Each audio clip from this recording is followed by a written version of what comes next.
Crewe at home. Mark, looking back at last week, presumably there's plenty there that you can sort of show to the players that was really good. I suppose it's just finishing touches you want a bit more of, isn't it?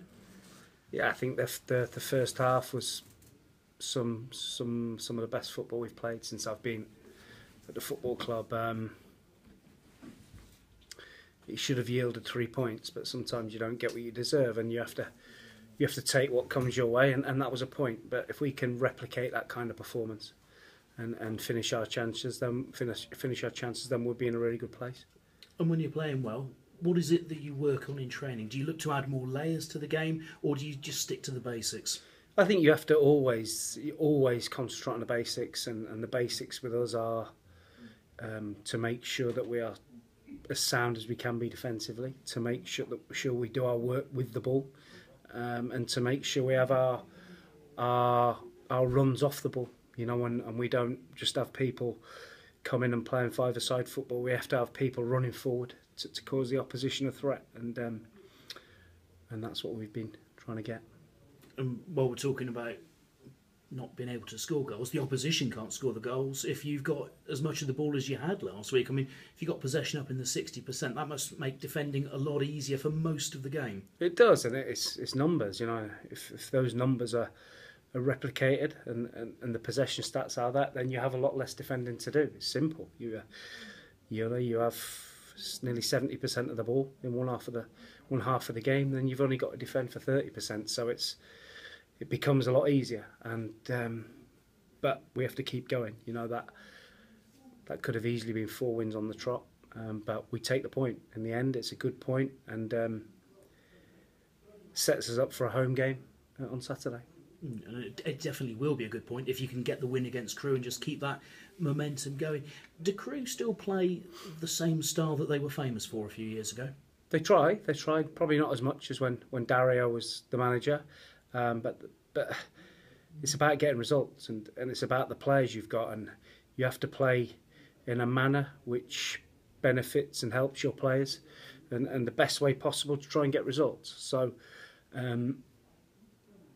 they've got some good players, and we, like I say every week to you, we have to be at a real good level to get a win. The hardest thing in the game is to win a game. It's a really hard thing to do, to win a game of football, because there's two teams trying to achieve the same thing. There's 22 players on the pitch, and it's the hardest thing to do is to win a game of football, and you have to be right at it to do that. Could be one for the purists, though, if you've got two teams that want to play and pass the ball. Could be. But at some point, you've got to be able to defend. You've got to clear your lines. You've got to kick the ball out the ground when need be. If it's last ditch, listen. I don't have to tell people, you know, how football should and shouldn't be played. We have a way of playing, but you've still got to do the basics, like I always say. And if it's time to defend, then you have to defend. Injuries, how's the squad at the moment? Anyone coming back into contention? We should have. Who did we have missing last week? Charlie. No, Charlie's not ready yet. Obviously, it was 6 weeks from thing. He's back on the pitch next week, so he's coming along okay. Jordan Stevens has had a bit of a back problem. He's fit to train tomorrow. Obviously, Wishart's back in the group. Omar's back from wherever he's been, Hong Kong, Singapore. So yeah, we should have we're not big in numbers at the minute, but we've got enough. Yeah, and when you've got a squad like that, it's they stick together really well, don't they? Yeah, it helps you a little bit in terms of it keeps that consistency, and there's not too many people missing out on being in the squad, which they can then get their heads down, and you're having to try and motivate them. So there's not too many people missing out of the squad at the moment. And Shamir Mullings, we learned at the start of the week, he's injured. That just seems really unfortunate, because you'd send him out on loan to get some game time, and it just obviously hasn't worked. No, of course, obviously there's been a statement put out about that. It's quite an embarrassing situation for us, but one we have to learn from. Thank you, good luck. Thank you. Mark, we've spoken recently about your younger players really sort of stepping up to the plate, the Collinses, the Fitzwaters, Lakovitis. Is that a case of them gaining more confidence because they're playing game after game? Possibly.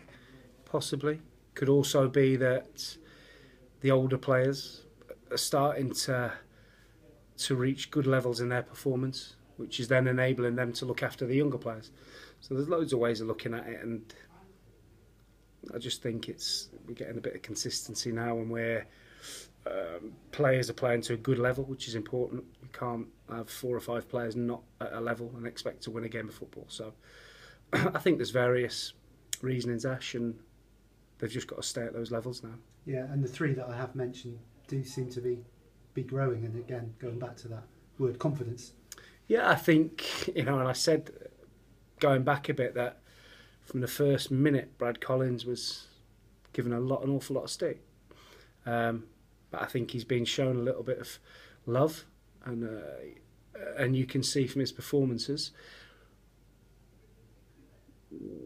how he's developed, and that therein lies a lesson for everybody. If you give players a little bit of confidence and you support them, then they can perform. If they're getting abused every week, then it's difficult for a young lad to perform. Yeah, and younger players need that, don't they? Of course they they need the backing. They're not like a seasoned pro, I guess. They need it more than the older ones. But it's a trait in this country that supporters tend to have a go at younger players, and but that's just the way it is. But it's important that everyone sticks together now, like we have been in recent weeks, and we try and keep grinding out those performances. And they're certainly looking like players that they're at Premier League clubs or Championship clubs, aren't they? I think if you look at the recent performances of people like Reece Brown, you can see why he was one of the best players in the England under-20 tournament in the Netherlands 18 months or so ago. You can see Brad Collins, why he's been at Chelsea for a long time, and it goes on. So there's no fluke that they've been at these big clubs, or they are at these big clubs. They're underneath. They are good players. It's just trying to get it out of them on a regular basis, and that's our job. And that's a similar thing with England, isn't it? At the moment, Gareth Southgate, he's putting his faith in the younger boys. That's right. I think the one thing you get with the younger boys is they tend to have less fear when you ask them to play the way we do.